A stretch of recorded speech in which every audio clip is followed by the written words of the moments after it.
Employees joint action committee TVA-EJAC ఆధ్వర్యంలో కార్మికుల సమస్యల పరిష్కారం కోరుతూ సమ్మె నోటీసులు విద్యుత్ సంస్థల యాజమాన్యాలకు అందజేశారు. ఈ సందర్భంగా భవిష్యత్ కార్యాచరణను ప్రకటించారు. మార్చి 26, 30 తేదీలలో డివిజన్ కార్యాలయాల ఎదుట ధర్నాలు, ఏప్రిల్ 2న సర్కిల్ కార్యాలయ వద్ద గంటా వార్పు కార్యక్రమం, ఏప్రిల్ 4న పాల్వంచలో ధర్నా, ఏప్రిల్ 7న వరంగల్లో మహాధర్నా నిర్వహించనున్నారు. డిమాండ్లు పరిష్కరించకపోతే ఏప్రిల్ 8 ఉదయం 9 గంటల నుండి నిరవధిక సమ్మెకు వెళ్తామని నాయకులు హెచ్చరించారు.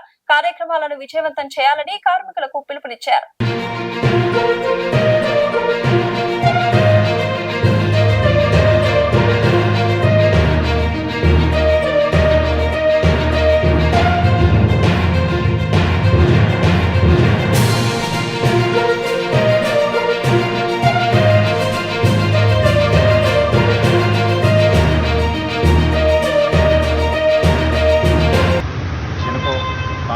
ఎస్పీడీసీఎల్ ఎంపీడీసీఎల్లో ఉన్న ఆర్టిజన్ కార్మికులు, అలాగే అన్మ్యాన్ కార్మికులు, అలాగే పీసీఎడ్ వర్కర్లు అందరి సమస్యలపైన 5 డిమాండ్లతోని రాష్ట్ర నాయకత్వము ఆర్టిజన్ కార్మికులు జాక్గా ఏర్పడడం జరిగింది. TVA-EJAC ఆధ్వర్యంలో గత 3 నెలలుగా CMDలకు రిప్రజెంటేషన్ నోటీసులు కూడా ఇవ్వడం జరిగింది. ఎలాంటి స్పందన లేకపోవడంతో కార్మికుల భవిష్యత్ కార్యాచరణను ఈరోజు రాష్ట్ర నాయకత్వము ప్రకటించడం జరిగింది.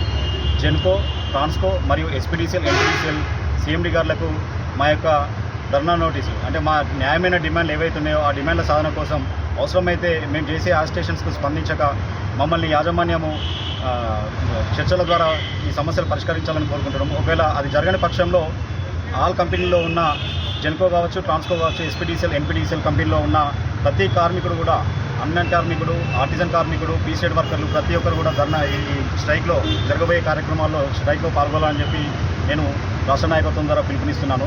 మా యొక్క కార్యాచరణ ఈరోజు ప్రకటించడం జరిగింది. దాని యొక్క షెడ్యూల్ కూడా నేను ఈరోజు వివరిస్తాను మీకు. యాక్టివిటీస్ బిఫోర్ స్ట్రైక్ అంటే మేము స్ట్రైక్ వెళ్లే ముందు మేము చేసే యాజిటేషన్స్ ఏవైతే ఉన్నాయో వాటికి యాజమాన్యం స్పందించాలని కోరుకుంటున్నాము. ధర్నా కార్యక్రమం వచ్చేసి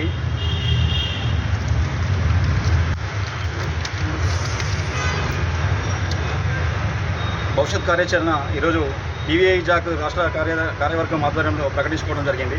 26 మరియు 30 తేదీలలో అన్ని డివిజన్ కార్యాలయం ముందు ఉదయం 10 గంటల నుండి ధర్నా కార్యక్రమాలు అనేవి జరుగుతున్నాయి.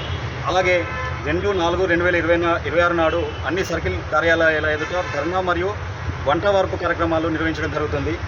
26/3/2025, 24 మరియు 26 మరియు 33/26, 2/4/2026 TG SPDCL మరియు TG NPDCL ప్రధాన కార్యాలయాల ఎదుట భోజన విరామ సమయంలో ధర్నా కార్యక్రమం ఉంటుంది. అలాగే 4/4/2026 KTPS పాల్వంచనందు జెన్కో ముందు ఉదయం 7 గంటలకు గేట్ ధర్నా కార్యక్రమము జరపబడుతుంది. అలాగే 7/4/2026 చెలో వరంగల్ పేరిట TG NPDCL ప్రధాన కార్యాలయం ఎదుట మహాధర్నా కార్యక్రమాన్ని మనం నిర్వహించడం జరుగుతుంది. 7వ తారీఖు వరకు యాజమాన్యం స్పందించి మా యొక్క న్యాయమైన డిమాండ్లను పరిష్కరించి మాకు పూర్తి స్థాయిలో న్యాయం చేయాలని చెప్పి కోరుకుంటున్నాము. లేని పక్షంలో 8వ తారీఖు ఉదయం 7 గంటలకు ప్రతి కార్మికుడు, ఆర్టిజన్ కార్మికుడు కావచ్చు, అన్మ్యాన్ కార్మికుడు కావచ్చు, పీసీఎడ్ వర్కర్లు కావచ్చు, ప్రతి ఒక్క కార్మికుడు కూడా ధర్నాలో సమ్మెలో పాల్గొనడానికి మేము వెనుకాడమని చెప్పి నేను సభాముఖంగా తెలుపుకుంటున్నాను. అలాగే ప్రతి ఒక్క కార్మికుడు నేను చెప్పడం ఏంటి అంటే ఎక్కడ ఏ శాఖలో ఉన్నా కానీ కార్పొరేట్ ఆఫీస్ కావచ్చు, లేకుంటే డివిజన్ ఆఫీస్ కావచ్చు, సర్కిల్ ఆఫీస్ కావచ్చు, సబ్స్టేషన్ ఆపరేటర్లు కావచ్చు, అన్మ్యాన్ కార్మికులు కావచ్చు, ప్రతి ఒక్కరు కూడా ఈ మనం ఏదైతే తలపెట్టినామో మహా ఉద్యమం, ఆ ఉద్యమంలో స్ట్రైక్ తప్పకుండా రావాల్సిందిగా నేను కోరుకుంటున్నాను. ఏదైతే ధర్నా మన సమ్మె నోటీస్ ఇవ్వడం జరిగింది. ఈ సమ్మె నోటీసు ఇవ్వడానికి వెళ్ళినప్పుడు CMD గారు లేనందున ఒక పేజీలో ఇచ్చుకుంటూ అదేవిధంగా ఫైనాన్స్ డైరెక్టర్ గారిని కలవడం జరిగింది. సార్ కూడా సానుకూలంగా మాట్లాడడం జరిగింది. కాకపోతే ఈ సందర్భం ఒకటే విషయం చెప్పదలుచుకున్నాం. ఇక్కడ ముఖ్యంగా ఈ యొక్క సమ్మె కానీ ధర్నాల విషయంలో ఏదైతే మేము ఈ ఉద్యమం చేపడుతున్న ముఖ్య ఉద్దేశం ఏంటంటే కార్మికులు, ఆర్టిజన్ కార్మికులు అయితేనేమి, అన్మ్యాన్డ్ కార్మికులు అయితేనేమి, పీసీఎడ్ కార్మికులు కూడా ముఖ్యంగా అన్యాయానికి గురవుతున్నారు. ముఖ్యంగా అన్మ్యాన్డ్ కార్మికులు ఏదైతే ఉన్నారో వాళ్ళు అత్యంత దారుణమైన స్కిల్స్ తోటి చాలా తక్కువ ధరలతో, తక్కువ జీతాలతో ఉన్నారు. వాళ్లకు మరియు పీసీఎడ్ కార్మికులకు కూడా ఆర్టిజన్ కార్మికులతో పాటు రావాల్సిన అవన్నీ కూడా రావాలని, ఎందుకంటే ఎస్పీడీసీఎల్లో మిగతా ఏదైతే వింగ్లలో అన్నింటిలో కూడా ఎవరైతే కట్టర్లు కానీ వాళ్ళందరికీ కూడా ఆర్టిజన్ చేయడం జరిగింది. ఒక ఎన్పీడీసీలో మాత్రమే వాళ్ళు మిగిలిపోయారు.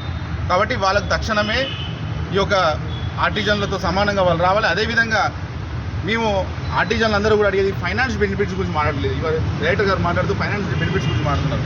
మేము ఎక్కడ కూడా ఫైనాన్స్ బెనిఫిట్స్ మాట్లాడలేదు. మాకు సంస్థలో ఉన్న ఎగ్జిస్టింగ్ రూల్స్ ఇవ్వాలని అడుగుతున్నాం. అది న్యాయమైన డిమాండ్. మేము ఏదైతే చావుకు వెనకాడకుండా ప్రకృతి ఏదైతే వాగులు వంకలు గుట్టలకు సంబంధం లేకుండా వర్షం పడ్డా ఎండ కొట్టినా చలి పట్టినా ఇలా మేము నిరంతరం 24 గంటల సప్లై ఇవ్వడంలో మేమందరం కూడా చావుతో పోరాడుకుంటూ మేము ఈ పని చేస్తున్నాం. ఒక బాటల సైనికుడు పనిచేసినట్టు ఈ యొక్క సమాజానికి వెలుగునివ్వడానికి మేము పోరాడుతూ ఇలా సప్లై ఇచ్చుకుంటూ మేము ఇవాళ సమాజానికి వెలుగులు ఇచ్చుకుంటూ ఉన్నాం.